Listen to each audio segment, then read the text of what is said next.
एकनाथ शिंदे के ठीक बगल में बैठकर। लेकिन अभी बीजेपी के राष्ट्रीय अध्यक्ष जगत प्रकाश नड्डा ने मीडिया को संबोधित किया। उन्होंने कहा कि फडणवीस को सरकार में आना चाहिए। अब पहले कहा कि हम निर्देश देते हैं, फिर कहा कि हम आग्रह करते हैं कि देवेंद्र फडणवीस डिप्टी सीएम का पद संभालें। तो देखिए, अब थोड़ी ही देर में अनंत शपथ ग्रहण होना एकनाथ शिंदे का, और इस बीच जेपी नड्डा का मीडिया के सामने आकर यह कहना कि हम आग्रह करेंगे कि फडणवीस सरकार में आए। देखना होगा इसके बाद, क्योंकि ये बहुत ही दिलचस्प मोड़ आता हुआ दिखाई दे रहा है महाराष्ट्र की सियासी घमासान में। सुनवाते उन्होंने कहा क्या। और भारतीय जनता पार्टी की केंद्रीय टीम ने इस बात को तय किया है कि देवेंद्र जी को सरकार में आना चाहिए और सरकार में पदभार संभालना चाहिए, और इसलिए देवेंद्र जी से व्यक्तिगत रूप में भी आग्रह किया है। और केंद्र ने इस बात को निर्देशित किया है कि देवेंद्र जी उप मुख्यमंत्री के रूप में, डिप्टी चीफ मिनिस्टर के रूप में कार्यभार संभालें और महाराष्ट्र की जनता और महाराष्ट्र की लोगों की जो आकांक्षाएं हैं उसको पूरा करने के लिए पूरी ताकत लगाएं और जन जन की आकांक्षाओं को एक विकसित प्रदेश के रूप में महाराष्ट्र को खड़ा करने में अपना योगदान करें। भारतीय जनता पार्टी की केंद्रीय तो ये दो तस्वीरें देखिए, ये दो तस्वीरें आज की तारीख में इसलिए अहम क्योंकि अभी शपथ ग्रहण समारोह में लगभग 22 से 24 मिनट का वक्त बचा हुआ है। अब से ठीक 15 मिनट पहले जगत प्रकाश नड्डा मीडिया के सामने आते हैं और कहते हैं कि हम ये आग्रह करते हैं व्यक्तिगत तौर पर देवेंद्र फडणवीस से कि वो डिप्टी सीएम का पद संभाले, यानी कि शपथ ग्रहण समारोह से, जबकि सीएम की पद शपथ ग्रहण होना है उससे लगभग पौना घंटा पहले। जी हाँ, तो आपको बता दें बड़ी खबर ये कि देखिए, जब मीडिया के सामने राज्यपाल से मुलाकात करने के बाद आए थे देवेंद्र फडणवीस, तो साफ साफ कहा था कि पीछे से हमारा समर्थन रहेगा, लेकिन मैं सरकार में शामिल नहीं होऊंगा। लेकिन उसके बाद जो एक ट्विस्ट सामने आया, बीजेपी के राष्ट्रीय अध्यक्ष जेपी नड्डा ने ये कहा मीडिया पे आकर कि मैं निर्देश दूंगा, मैं आग्रह करूंगा कि वो सरकार में शामिल हो और डिप्टी सीएम का पद संभाले। ऐसे में अब देखना होगा कि क्या कहा जाता है। और जाहिर तौर पर जब पार्टी ने इस तरह के निर्देश दिए हैं तो जो आसार बनते हुए नजर आ रहे हैं वो यही कि डिप्टी सीएम के पद पर अब देवेंद्र फडणवीस को हम देखेंगे। श्वेता, लेकिन सवाल यहां ये उठता है कि जिस वक्त एकनाथ शिंदे और देवेंद्र फडणवीस की जॉइंट प्रेस कॉन्फ्रेंस थी उस वक्त ऐलान नहीं किया गया, लेकिन जगत प्रकाश नड्डा ने देखिए ट्वीट भी कर दिया। उन्होंने ट्वीट में लिखा कि भाजपा ने महाराष्ट्र की जनता की भलाई के लिए बड़े मन का परिचय दिया है। ये जेपी नड्डा की तरफ से जो ट्वीट किया गया उसकी कॉपी आपको हम फिलहाल दिखा रहे हैं। और इसी बीच गृह मंत्री अमित शाह की तरफ से भी ट्वीट आया कि बीजेपी अध्यक्ष श्री जगत प्रकाश नड्डा जी के कहने पर देवेंद्र फडणवीस जी ने बड़ा मन दिखाते हुए महाराष्ट्र राज्य और जनता के हित में सरकार में शामिल होने का निर्णय लिया है। श्वेता, तो इसका मतलब यह है कि अब सरकार में शामिल होंगे देवेंद्र फडणवीस, डिप्टी सीएम का पद संभालेंगे। तो ये उस प्रेस कॉन्फ्रेंस के बाद आया सबसे बड़ा टर्न है, जिसमें देखिए जेपी नड्डा और फिर गृह मंत्री अमित शाह ने ये ट्वीट किया है, जिसमें ये जानकारी दी कि बड़ा मन दिखाते हुए देवेंद्र फडणवीस ने महाराष्ट्र राज्य और जनता के हित में सरकार में शामिल होने का निर्णय लिया है। ये महाराष्ट्र के प्रति उनकी सच्ची निष्ठा और सेवा भाव का परिचायक है। इसके लिए मैं उन्हें हृदय से बधाई देता हूं। हमारे साथ रविकांत राय हमारे साथ लगातार बने हुए। रविकांत, 15 मिनट के अंदर ये पूरा सिनेरियो बदलता है। जगत प्रकाश नड्डा एक अपना प्रेस कॉन्फ्रेंस मीडिया को संबोधित करते हैं, उसके बाद फिर ये ट्वीट आता है। इसी बीच में देवेंद्र फडणवीस मान जाते हैं और 6:58 पर गृहमंत्री अमित शाह भी इस बात को सर्टिफाइड कर दे रहे हैं।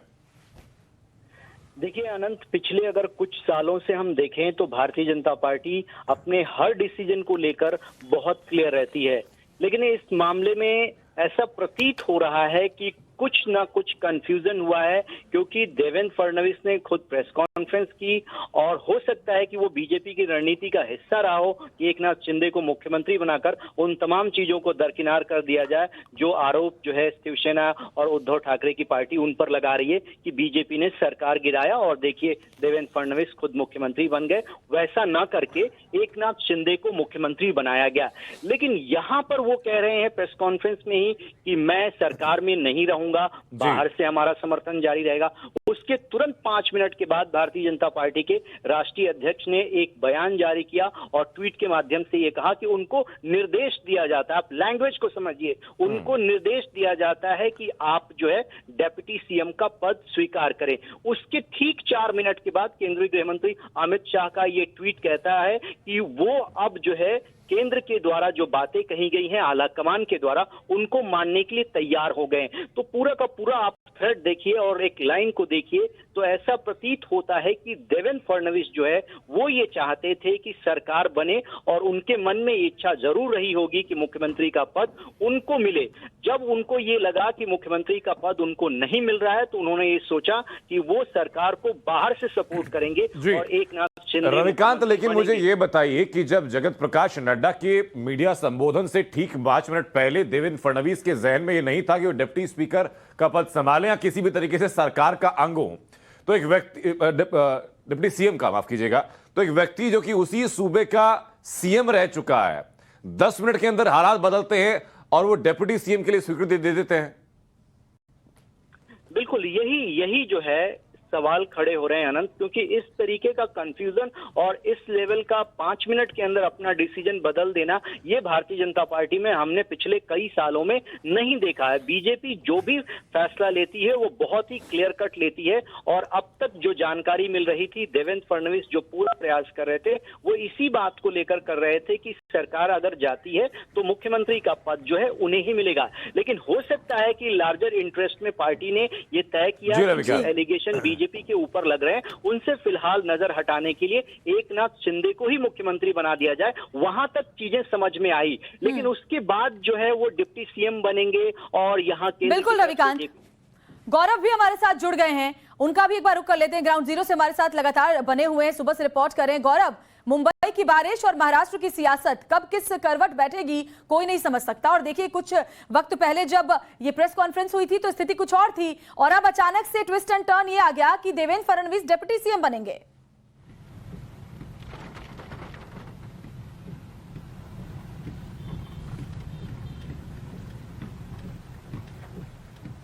ट्राइपॉड है, शायद गौरव को हमारी आवाज नहीं मिल पा रही है। रविकांत, आपसे भी यही सवाल है। रविकांत, मैं ये समझना चाहूंगी, दिल्ली में अभी 2 दिन पहले ही तो मीटिंग हुई थी जेपी नड्डा और देवेंद्र फडणवीस की। उस वक्त भी जाहिर तौर पर यह बात तो साफ होगी कि सीएम के लिए एक नाथ शिंदे का नाम आगे किया जाएगा। क्या उस वक्त ये बात नहीं हुई कि डिप्टी सीएम देवेंद्र फडणवीस बनेंगे? अब अचानक से मीडिया के सामने आकर यह कहना। देखिए श्वेता, इतना तो तय है कि देवेंद्र फडणवीस ने प्रेस कॉन्फ्रेंस में जो कुछ भी ऐलान किया, जो बातें कही, वो केंद्रीय नेतृत्व की जानकारी में थी और बिना केंद्रीय नेतृत्व को इन्फॉर्म किए वो कोई फैसला नहीं ले सकते। लेकिन इन बिटवीन कुछ ऐसी चीजें हुई हैं कि काडर को ये मैसेज ना जाए कि वो हम सरकार से बाहर रहेंगे और उनका कोई नुमाइंदा जो है सरकार में प्रतिनिधित्व नहीं करेगा। देवेंद्र फडणवीस जो है महाराष्ट्र की सियासत में बड़ा नाम है, वो सूबे के मुख्यमंत्री रहे हैं और लीडर ऑफ ऑपोजिशन भी रहे हैं, वो महाराष्ट्र की सियासत को बखूबी जानते हैं। लेकिन मुख्यमंत्री रहने के बाद वो क्या डिप्टी सीएम के पद के लिए इच्छुक थे? उन्होंने क्या मना किया? और मना करने के बाद केंद्र की तरफ से ये निर्देश दिया गया कि आप सरकार का हिस्सा बनिए और आपको डिप्टी सीएम का पद स्वीकार करना है। और जो केंद्रीय गृह मंत्री का ट्वीट है वो इस बात को इंडिकेट करता है कि थोड़ी सी रेजिस्टेंस जो है वो देवेंद्र फडणवीस के मन में रही है डिप्टी सीएम के पद को लेकर। लेकिन यहां से जब फोन गया है और जब ये ट्वीट ये बताता है कि तब जाकर वो इस बात को मानने के लिए तैयार हो गए हैं। लेकिन रविकांत, मुझे ये बताइए, जो आपने जिस रेजिस्टेंस की बात की है, क्या उस रेजिस्टेंस को खत्म करने के लिए पब्लिक डोमेन में सबसे पहले इंफॉर्मेशन डाली गई कि देवेंद्र फडणवीस डिप्टी सीएम होंगे? बिल्कुल, क्योंकि अगर बीजेपी सरकार का हिस्सा नहीं रहती है तो उसके सबसे ज्यादा विधायक हैं, उसके मंत्री रहेंगे और अगर सरकार के अंदर उसके बड़े नेता नुमाइंदगी करेंगे तो तमाम चीजें जो सरकार को चलाने में है वो आसानी रहेगी। और बीजेपी के सामने सबसे बड़ा टारगेट जो है वो 2024 का लोकसभा चुनाव है और बीजेपी किसी भी कीमत पर इस बड़ी अपॉर्चुनिटी को खोना नहीं चाहती है। इसीलिए सेंटर की तरफ से ये कहा गया है कि आप जो है बिल्कुल रविकांत, और इसीलिए जब अगर बीजेपी के राष्ट्रीय अध्यक्ष मीडिया के सामने आकर के अनंत ये बात कहते हैं कि हम उन्हें आग्रह करेंगे कि वो डिप्टी सीएम बने, तो फिर देवेंद्र फडणवीस के पास ज्यादा विकल्प बचता भी नहीं है। ऐसे में सवाल पार्टी के जो कल्चर है, जो उनका एक अपना प्रोटोकॉल है, उस पर भी उठने लगते हैं। कम से कम राष्ट्रीय अध्यक्ष ने ऐसी बात जो पब्लिक डोमेन में कही उसको आप ठुकरा नहीं सकते इस बात को लेकर। शायद यही वजह भी है कि उन्होंने स्वीकृति अपनी दे दी है।